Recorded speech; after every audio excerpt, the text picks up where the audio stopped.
دراسات 5 ابتدائي. أول درس في دقيقة واحدة بس، اسمه إيه أول درس؟ اسمه موقع بلدي. موقع مين؟ بلدي. بصوا بقى معايا كده معايا، هنا الموقع الجغرافي لمصر. إحنا عندنا مصر أصلًا مساحتها قد إيه؟ مصر بالضبط 1.000.000 كيلو متر مربع. باختصار مصر مساحتها إيه؟ 1.000.000 كيلو متر مربع. موقع مصر، بُص معايا وركز بقى كده في الموقع. هاقول له هنا أول حاجة مصر بتقع في الركن الشمالي الشرقي لقارة أفريقيا، بس مش عايزة أكتر من كده، في الركن الشمالي الشرقي لقارة. جميل قوي. البحر المتوسط عندها مصر، احنا في مصر كده البحر المتوسط موجود في الشمال والبحر الاحمر موجود في الشرق. البحر الاحمر المتوسط في الشمال والبحر الاحمر في الشرق. مصر بتقع في شمال شرق قاره افريقيا. مصر بتتوسط تتوسط مصر 3 قارات، قاره اسيا وافريقيا واوروبا. هي في النص. هي فين؟ في النص. يبقى مصر في النص. في انهي حته بالظبط؟ في الشمال الشرقي. تمام، في الشمال ايه؟ الشرقي لقارة مين؟ لقارة افريقيا. البحر المتوسط موجود في الشمال، البحر الاحمر موجود فين؟ في الشرق. موجود فين؟ في الشرق. نيجي عندنا بقى، هل الموقع بتاعها الجميل ده، هل الموقع الجميل ده يعني هدى لها اهميه؟ اقول له ساعد الموقع الجغرافي لمصر على سهوله اتصال مصر بالعالم كله. بالعالم ايه؟ كله. تجاريا يعني بقى بنتاجر، مصر بقت بتتاجر بره مصر، وحضاريا بقى عندنا حاجات حلوه كتير جدا جدا. خلاص. وخاصه بقى مصر ارتفعت قوي قوي قوي بعد قناه الايه؟ السويس. قناه مين يا مس؟ السويس. تاني، احنا عندنا مصر بتقع وسط كام قاره؟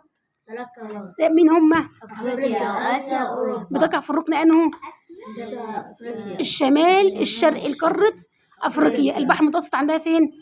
في الشمال والبحر الأحمر في الشرق. البحر الأحمر فين؟ في الشرق. ماشي. مصر الموقع بتاعها ده مهم. الموقع ده ايه أهميته؟ ساعد الموقع الجغرافي مصر على الاتصال بدول مين؟ العالم. تجاريا وحضاريا، وخاصة زادت أهميتها بعد مين؟ بعد حفر قناة السويس. ده كان باختصار شديد جدا جدا الدرس الأول من الصفحة الأولانية، ونخش على الصفحة الثانية. ايه الفرق بين خطوط الطول ودوائر العرض؟ ايه خطوط الطول ودوائر العرض دي؟ بص معايا، لما اعمل لك كده يبقى انا بعمل خطوط بالايه؟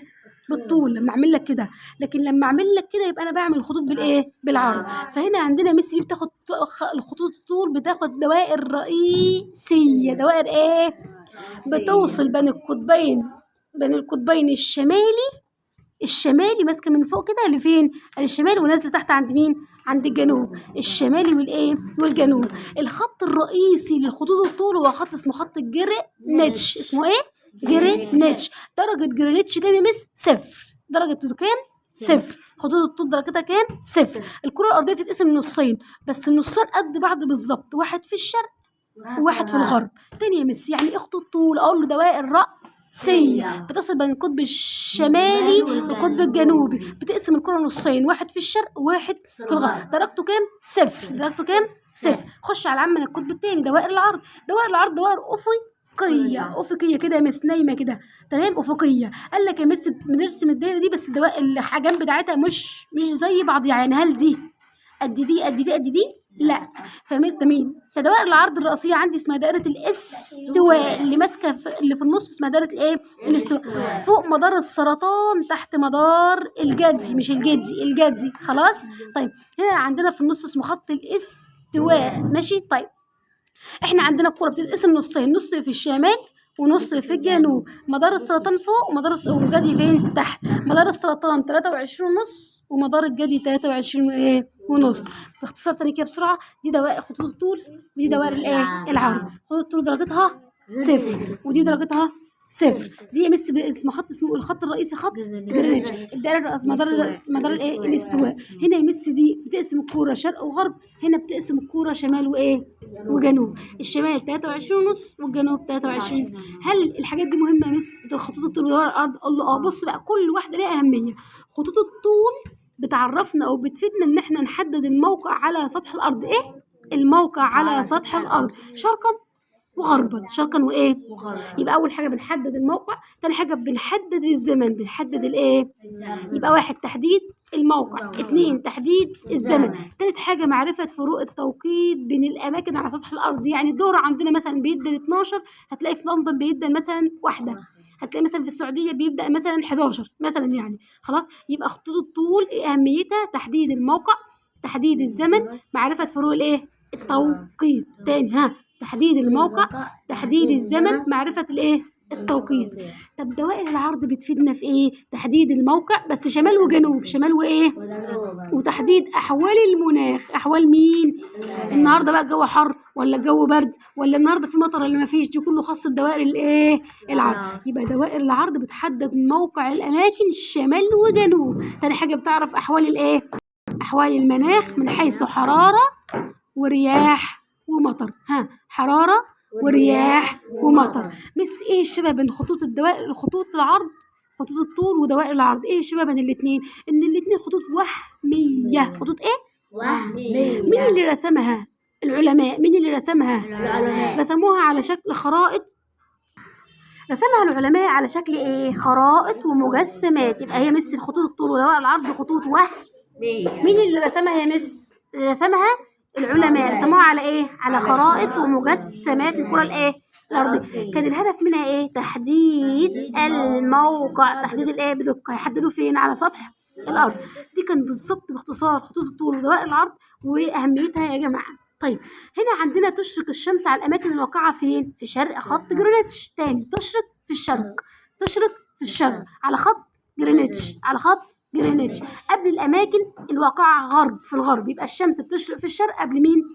قبل الغرب على خط مين؟ جرينتش. طب ليه يا مس؟ ليه؟ هقول له نتيجة دوران الأرض حول نفسها. منين؟ من نفسها، من الغرب إلى الشرق. أمام مين؟ الشمس. مرة كل كام؟ كل 24 ساعة. 24 إيه؟ ساعة. مس الفرق بين التوقيت بين كل خط طول والآخر 4 دقايق.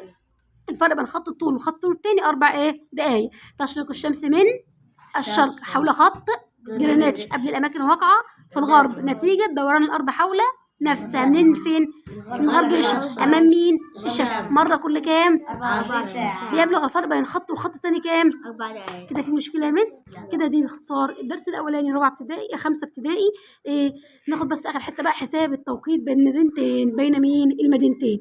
احنا في لندن عندنا الساعة 10 الصبح، لكن في اسكندرية يا مس احنا لو في لندن الساعة عندهم 10 صباحا. يبقى الساعة في الاسكندرية تبقى كام؟ اللي بتقع على خط طول 30. عشان تحسب الساعة بين لندن واسكندرية هتعمل ايه؟ ركز معايا بقى خطوة خطوة كده في الحتة دي. اول حاجه تجيب لي خط الطول بين الاثنين. خط الطول بين مين؟ الاثنين. ادي عندنا لندن اهي وعندنا مين؟ الاسكندريه. الاسكندريه كام شرقا؟ 30 شرقا. جميل. هاخد ال 30 دي بس عندنا في لندن مفيش حاجه. خط جرينتش معروف ان هو ايه؟ صفر. كده برافو عليك. يبقى اقول له 30 ناقص صفر هيديني كام؟ هيديني 30. يبقى اول حاجه اجيب خط الطول ازاي؟ هنجيب خط الطول هنا وخط الطول فين؟ هنا. يبقى 30 ناقص صفر يديني كام؟ 30. وبعد كده اضرب خط الطول في 4. خط الطول في 4 عشان قلنا الفرق بين كل خط والتاني كام دقيقة؟ 4. يبقى اضرب خط الطول اللي هو جه اللي هو كام؟ 30 فين؟ في 4 هيديني كام دقيقة؟ 120 دقيقة. وبعد كده احول الدقايق بتاعتي لايه؟ لساعات. ال 120 دي فيها كام دقيقة؟ اقول له 120 على 60 فيها الاثنين دقيقتين. يبقى يمس في الاسكندرية اقول له دقيقتين زائد 10 اللي هي 10 الصبح يديني 12. يبقى احنا عن مس والساعة في لندن 10 يبقى في الاسكندرية 12. يبقى الفرق بين كام ساعة؟ ساعتين. حسبتها ازاي يا مس؟ أول حاجة بجيب خط الطول، تاني حاجة بجيبها خط 4، وتالت حاجة بقى ساعات للدقايق، وبضيف الدقايق اللي على البلد التانية البلد بتاعتي. كده بطريقة مختصرة جدا جدا خلصنا ازاي نحسب فرق التوقيت بين المدينتين. تعالى نخط الطول ازاي؟ هناخد خط بتاع البلد دي، خط الطول بتاع البلد دي، وبعدين الطول بتاع البلد طلعت اللي في 4 دقايق، بعدين ولا 4 دقايق ليه ساعة، وبعدين على 4 الدقايق بتاع البلد التانية مذكورة تطلع ب 12 مرة. وكده بطريقة سهلة جدا جدا حسبنا فرق التوقيت بين المدينتين. مش لو المعلومة ما وصلتكمش اكتبوا لي ان شاء الله. السلام عليكم ورحمة الله وبركاته. تنسوا اللايك والشير واشتراك في القناة وفعلوا السلام عليكم.